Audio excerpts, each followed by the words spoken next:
Hello बच्चा party. तो मैं आपके सामने हाजिर हूं माइंड मैप लेकर। माइंड मैप की जरूरत क्या होती है सर? कोई 10 मिनट में अगर कोई चैप्टर रिवाइज करना हो इंक्लूडिंग फॉर्मूलाज तो जरूरत पड़ती है माइंड मैप की, और इसकी जरूरत तो बहुत ज्यादा पड़ती है क्योंकि कई बार आपको जरूरत होती है कि चैप्टर्स को सिर्फ 10 मिनट में रिवाइज करें। तो इससे पहले कि मैं आपको माइंड मैप स्टार्ट करना चाहूँ और बताना चाहूँ, आपको मैं बताना चाहता हूं कि अगर अभी तक आपने किसी भी चैप्टर की तैयारी नहीं की है तो फटाफट से जाइए डिस्क्रिप्शन, जहां पर है आपके लिए प्लेलिस्ट जिसमें आपको हर चैप्टर के important question, one shot, topic wise questions, prove करने वाले क्वेश्चंस और माइंड मैप आपको मिल जाएंगे। चाहे वो चैप्टर हो सेट्स, चाहे वो chapter relation and function, sequence in series, या फिर लिमिट एंड डेरिवेटिव, चाहे स्टैटिस्टिक, यानी कि 1 से लेकर 16 तक कोई भी चैप्टर हो उसका जवाब है हमारे पास इन वीडियो फॉर्म। तो फटाफट से पहुंच जाइए वहां पर। और अगर आप हैं रेडी इसको समझने के लिए तो सबसे पहले समझिए क्या ये है सेट्स चैप्टर। सेट्स चैप्टर की डेफिनेशन क्या होती है? जब वेल डिफाइंड कलेक्शन की जब बात की जाती है, किसकी बात की जाती है? वेल डिफाइंड कलेक्शन की जब बात की जाती है, कोई एलिमेंट फिक्स होते हैं, हमें मालूम होता है मेरे लिए भी यही है और आपके लिए भी वही है, तो उसे हम बोलते हैं सेट्स। उम्मीद है आपको ये बात क्लियर हो गई होगी। अब सर सेट्स कितने टाइप के होते हैं? मैंने कहा ये सामने लिखे हुए हैं। पहला सेट पढ़ो, नल सेट, यानी कि ऐसा सेट जिसके अंदर कुछ नहीं होता, खाली होता है, कोई एलिमेंट नहीं होता, और उस सेट को हम क्या बोलते हैं? Does the not containing any element. और इसके दो अलग अलग नाम होते हैं जो मैं आपको बताना चाहता हूं यहां पर। इसी को हम वॉइड सेट बोलते हैं, इसी को हम एम्प्टी सेट भी बोलते हैं। अगर आपको नहीं पता है तो आज के बाद याद कर लेना, वॉइड सेट हो, नल सेट हो या एम्प्टी सेट हो, सबका मतलब एक होता है।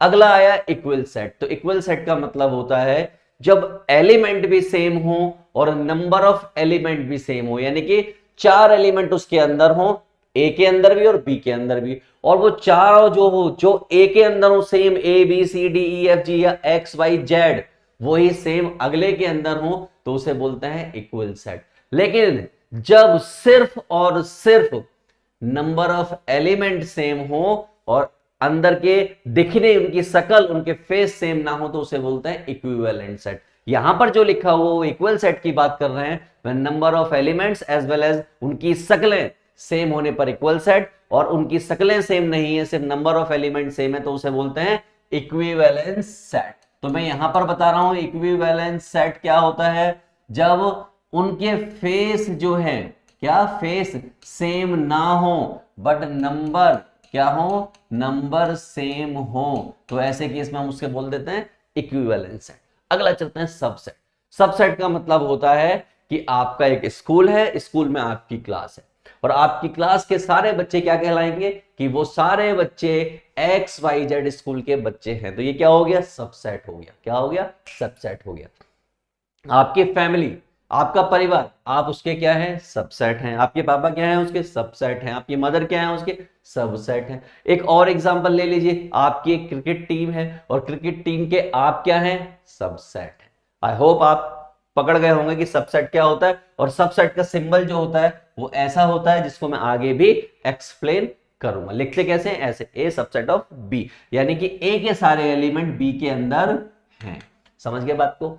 आगे चलते हैं। That is what finite set, जैसे कि आप नाम से समझ रहे हैं, यानी जिसका नंबर ऑफ एलिमेंट फिक्स हो, 2 4 6 8 10 5 अप टू 100 तक फिक्स, एक ब्राम लगा हुआ, एक एंड लगा हुआ, तो उसे बोलते हैं फाइनाइट सेट। और इसका मतलब आप क्या समझे कि जिसके नंबर ऑफ एलिमेंट फिक्स ना हो, इनफाइनाइट हो जाता है। वो क्या हो जाता है? इनफाइनाइट। जैसे कि एग्जाम्पल के तौर पर मैंने कहा नेचुरल नंबर का सेट बताइए, तो नेचुरल नंबर तो बहुत सारे होते हैं, एक से बोलते जाओ, 1 2 3 4 5 6 7 8 9 100 के आगे भी बोलते जाओ, वो क्या है? इनफाइनाइट सेट है।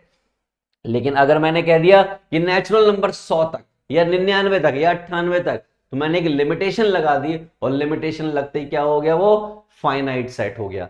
यानी कि यहां पर एक लिमिटेशन होती है, यहां पर एक लिमिटेशन होती है। मैं यहां पे क्या लिख रहा हूं? यहां पर अलग कर से लिखना चाहता हूं कि यहां पर लिमिटेशन होती है, यहां पर लिमिटेशन होती है, जबकि यहां पर नो लिमिटेशन, नो लिमिटेशन, यानी कि जहां पर कोई एंड का फंडा नहीं होता, यहां पर एंड का फंडा होता है। उम्मीद है क्लियर है। अगला पावर सेट। एक सेट था, सेट के सबसेट बनाए गए और उन सबसेट को फिर से एक ब्रैकेट डाल के लिख देना, that is what, power set.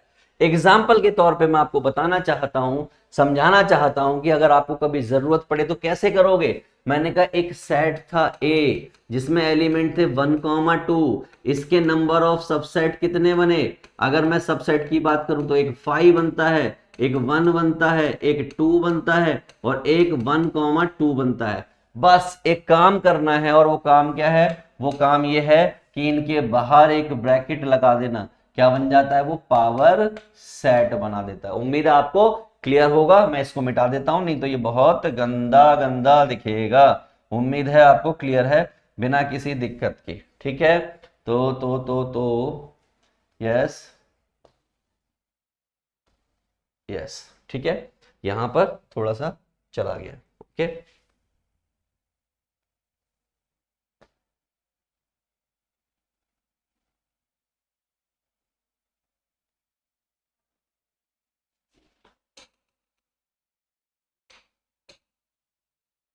ठीक है, आगे बढ़ते हैं। अगला सेट आपके पास कौन सा है, दैट इज सिंगलटन सेट, यानी कि जहां पर सिर्फ और सिर्फ एक एलिमेंट हो, यानी क्या लिखा हो, a equal to curly bracket में 2 लिखा हुआ हो। और 2 किसका एग्जांपल है, यस, प्राइम नंबर का एग्जांपल है। तो अक्सर वो कोई पूछे आपसे कि एक ऐसा सेट बताइए, एक ऐसा सेट बताइए जिसमें सिर्फ और सिर्फ एक एलिमेंट हो और इवन नंबर हो, तो हम क्या बोल सकते हैं कि हाँ, प्राइम नंबर्स का जो सेट होता है वो सिंगलटन सेट होता है जिसमें 2 आ जाता है और वो इवन नंबर होता है। तो दिस इज ऑल अबाउट कि सेट कौन कौन से होते हैं, उनकी टाइप्स क्या होती हैं। मैं आगे बढ़ जा रहा हूं और काम की चीजें कराने जा रहा हूं, आपकी ऑपरेशंस क्या होते हैं। हम बात कर रहे हैं ऑपरेशंस ऑन द सेट। सबसे पहला operation that is difference of set. Difference कैसे करते हैं, मैंने कहा एक ये सेट है और एक सेट ये है, मुझे क्या करना है, ए में से बी वाले हटाने हैं। तो ए में से कभी भी बी वाले अगर मुझे हटाने हैं तो इसका आसान तरीका होता है कि ए में से बी वाले काट दूं। मैंने 2 काट दिया और मैंने 4 काट दिया और जो बचे वो लिख दिए। कौन बचा, 1 और 3 बचा, हो गया a माइनस बी। अगर इसी तरीके से अगर मुझे b माइनस ए चाहिए होता तो मैं क्या करता, b में से a वाले हटाता, तो मैं 2 हटा देता, 4 हटा देता, तो क्या बचता, 7,8। उम्मीद है एकदम क्लियर होगा। अगला है हमारा De Morgan law. De Morgan law क्या कहता है, इसकी जरूरत बहुत ज्यादा पड़ती है, वेन डायग्राम में भी जरूरत पड़ती है, क्वेश्चन निकालने में भी जरूरत पड़ती है। याद करना बहुत आसान है। देखिए यहां पर यूनियन है, यहां पर देखो ये करेक्शन मुझे मिली, करेक्शन क्या मिली, देखिए ये करेक्शन है, दिस इज व्हाट करेक्शन। तो मैं आपके सामने बिल्कुल सही करके लिख रहा हूं, क्या लिख रहा हूं देखिएगा आप ध्यान से। मैं लिख रहा हूं यहां पर यूनियन है तो मैं यहां पर इंटरसेक्शन लगाऊंगा, क्या लगाऊंगा, इंटरसेक्शन, उल्टा लगा दिया मैंने इसको, ठीक है। और यहां पर इंटरसेक्शन है तो मैं यहां पर यूनियन लगाऊंगा। यहां पर ये कॉम्प्लीमेंट था कॉमन के ऊपर, बाहर ऊपर, तो मैंने क्या लगा दिया, सब पर अलग अलग लगा दिया। सिमिलरली यहां पर इंटरसेक्शन था, कॉम्प्लीमेंट ऊपर था लेकिन मैंने अलग अलग लगा दिया, लेकिन क्या लगा दिया, यूनियन लगा दिया। This is what De Morgan law इसको बोलते हैं। अगला कॉम्प्लीमेंट की बात कर लेते हैं। कॉम्प्लीमेंट क्या होता है, मैंने कहा एक यूनिवर्सल सेट दिया हुआ है जिसमें 1 2 3 4 एलिमेंट्स हैं, एक आपको ए सेट दिया हुआ है, आपको बताना है ए कॉम्प्लीमेंट क्या होगा। मैंने कहा सिंपल सी बात करो, ए में से यानी कि इसमें से कौन कौन से एलिमेंट हटा दो, 3 और 4 हटा दो, 3 और 4 हटा दिए तो कौन बचे, 1 और 2, 1 और 2 लिख दिया, इसका मतलब क्या हो गया, कॉम्प्लीमेंट। एक आपको पते की बात बताना चाहता हूं कि अगर मैं फिर से इसका कॉम्प्लीमेंट करना चाहूं, वापस से इसका कॉम्प्लीमेंट करना चाहूं, तो अब ये वाले हटाऊंगा किसमें से, ये वाले हटाऊंगा मैं इसमें से। तो देखिए जब 1 2 हटेगा तो कौन बचेगा, इस बार 3 4 बचेगा, क्या बचेगा, 3 4। इसका मतलब मुझे क्या पता चला, मुझे पता चल गया कि भैया ए कॉम्प्लीमेंट का कॉम्प्लीमेंट वापस से ए ही होता है। एक काम की बात मुझे यहां पर पता चल गई। आगे बढ़ते हैं और अगली काम की बात देखते हैं, वो क्या है, इंटरसेक्शन। इंटरसेक्शन का मतलब होता है कॉमन। इंटरसेक्शन का मतलब क्या होता है, कॉमन, कॉमन, कॉमन, ये हो गया कॉमन। तो देखिए जरा ए और बी में क्या कॉमन है, तो मैं मार्क कर रहा हूं, उम्मीद है आपको समझ आ जाएगा। तो मैंने कहा देखिए 2 यहां पर है, 2 यहां पर है, 4 यहां पर है, 4 यहां पर है। मैंने कहा बस यही जो कॉमन वाले हैं उठा के लिख दो, ये हो गया इंटरसेक्शन। अगला मैं चला यूनियन। यूनियन का मतलब होता है ऑल। सारे इकट्ठे करके लिख दो। ये एक ए सेट था, ये बी सेट था, सबके एलिमेंट उठा के यहां पर एक साथ लिख डालो, बिछा डालो, दैट इज व्हाट यूनियन। तो ये आपके ऑपरेशंस थे जिनकी जरूरत आपको ड्यूरिंग एग्जाम और ड्यूरिंग प्रैक्टिस पढ़ने वाली है। मैं थोड़ी बातें और करना चाहूंगा जो आपको पता होनी चाहिए। पहली बात मेरी यह है इंटरवल्स को लेके। अगर आप देखिए यहां पर लेस का और ग्रेटर का दोनों का साइन लगा हुआ है, इक्वल का साइन साथ में है, और जब जब इक्वल का साइन साथ में होता है तब तब हम इसे क्लोज ब्रैकेट लगाते हैं। क्या लगाते हैं? क्लोज ब्रैकेट लगाते हैं, और क्लोज ब्रैकेट लगा के हम लिख देते हैं यहां पर क्लोज ब्रैकेट, ताकि आपको याद रहे। इसको देखिए यहां पर इक्वल का साइन था, बट यहां पर इक्वल का साइन नहीं था, तो इसलिए मैंने इधर वाले को क्या लिखा? क्लोज वाला लिखा, और इधर वाले को क्या लिखा? ओपन वाला। तो ये है ओपन, ये क्या है? क्लोज, ये वाला क्या है? क्लोज। उम्मीद है आप समझ गए होंगे, जहां पर इक्वल का साइन होता है वहां पर ये और ये नीचे वाला मुड़ जाता है, और जहां पर इक्वल का साइन नहीं होता सिंपल से ऐसे लिख दिया जाता है। तो यहां देखिए, यहां इस साइड क्या रहेगा? इस साइड ये हो गया ओपन, बट इस साइड क्या हो गया? तो आप कहेंगे क्लोज्ड हो गया। क्या हो गया? क्लोज्ड हो गया। थोड़ा और आगे बढ़िए, भैया दोनों साइड इक्वल का साइन है ही नहीं, इसका मतलब ये और ये दोनों क्या है? ओपन है। Number of elements in subset, भैया जितने एलिमेंट है 2 की पावर लगा डालो, बात खत्म। लेकिन number of element in power set, तो भैया यहां से जो आया उसको पावर बना डालो। बना डालो क्या? वैसे ही कुछ होगा? कुछ नहीं होगा। मैंने कहा सुनो, सुनो काम की बात, सुनो काम की बात, सेम ही होता है।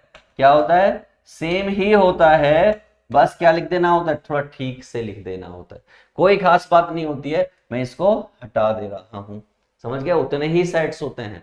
नंबर ऑफ एलिमेंट्स की अगर पूछी जाए तो उतने ही होते हैं जितने वहां पर आए होते हैं, ब्रैकेट करके। ठीक, आगे बढ़ते हैं।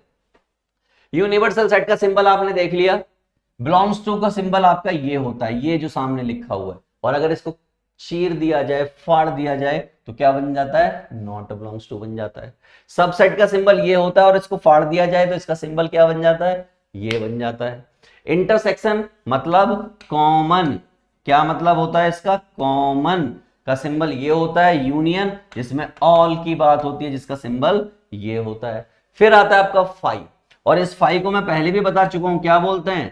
वॉइड बोलते हैं, एम्प्टी बोलते हैं, और नल बोलते हैं। सबका मतलब फाई से ही प्रेजेंट करते, फी नहीं पढ़ते इसको, फाई पढ़ते हैं। फाई इसका मतलब खाली, कोई नहीं है। और इसके ऊपर ऐसे ब्रैकेट लगाने की जरूरत नहीं होती, बिल्कुल नहीं होती। ये ऐसे ही बिना ब्रैकेट के लिखा जाता है, मस्त रहता है, बिंदास रहता है। समझ गए बात को? अब चलते हैं एक फॉर्मूले की तरफ को। जब प्रैक्टिकल्स प्रॉब्लम आने लगती हैं आपके एग्जाम में, तो वहां पर आपको इसकी जरूरत पड़ती है, और ये फॉर्मूला किसका होता है? दोनों के कॉम्बिनेशन का।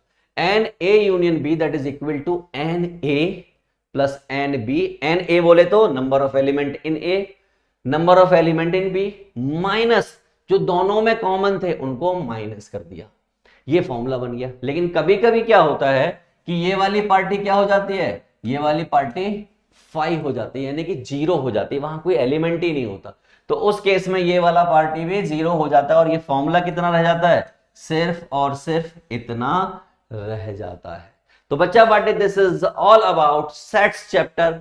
अगर आपने इतना रिवाइज कर लिया तो मोटे मोटे तौर पर आपको फुल चैप्टर 10 मिनट के अंदर, यानी कि 10 मिनट के अंदर पूरा का पूरा चैप्टर आपका तैयार हो जाएगा। सारे फॉर्मूलाज तैयार हो जाएंगे, और कैसे उनको यूटिलाइजेशन करना है, ऑपरेशंस लगाने हैं, वो परफेक्ट हो जाएंगे। और अभी भी अगर आपने चैप्टर्स को छोड़ रखा है, परफॉर्म नहीं कर रहे हो, अच्छी प्रैक्टिस नहीं है, तो डिस्क्रिप्शन में जाइए, जहां आपको मिलेगा क्या? पूरी प्लेलिस्ट, चाहे वो वन शॉट हो, इंपॉर्टेंट क्वेश्चन हो, प्रूव करने वाले क्वेश्चन हो, टॉपिक वाइज क्वेश्चन हो, और चाहे वो किसी भी चैप्टर के हो।